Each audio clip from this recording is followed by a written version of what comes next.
quality customer service is, what are the main challenges in maintaining high quality service in your hotel or in your restaurant, ma'am? Restaurant,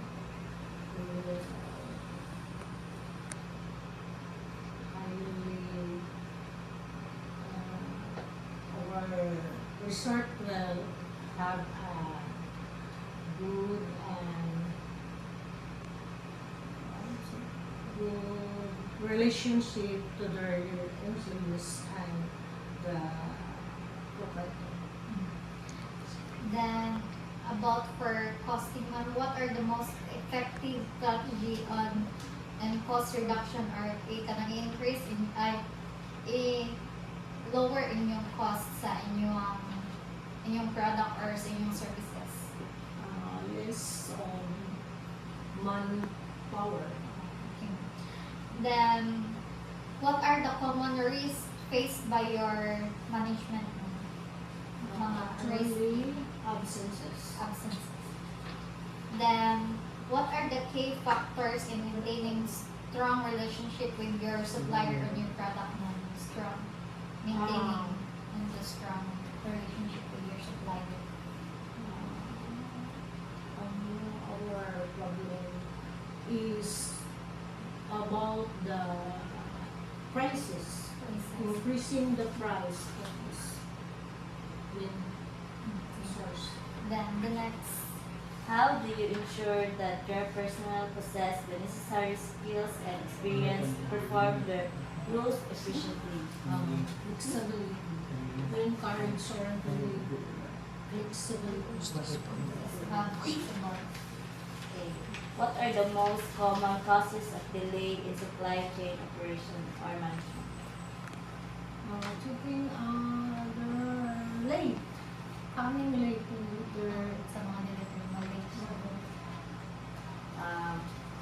How can supply chain adapt the rapidly changing marketing condition? marketing condition is about purchasing. Our purchasing is maybe she is the one choosing which is especially the expiration. No, that's one reason.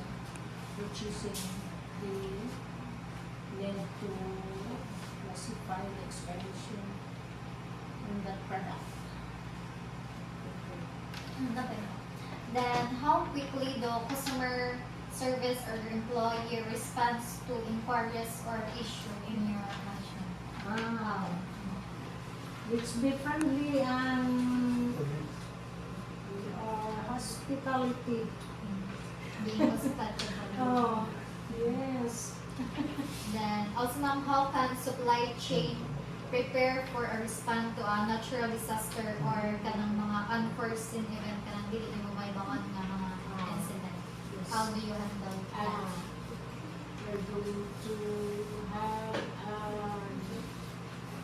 what?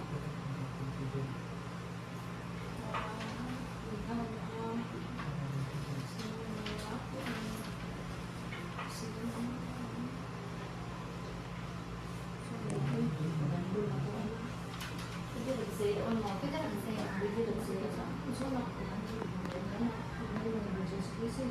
Like mga may bagyo na mga natural disaster. Like dili yung bawaan, like earthquake na sa ibang management.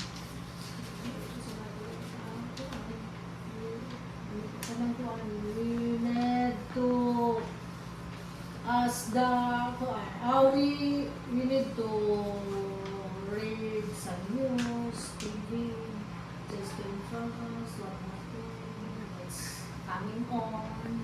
Okay.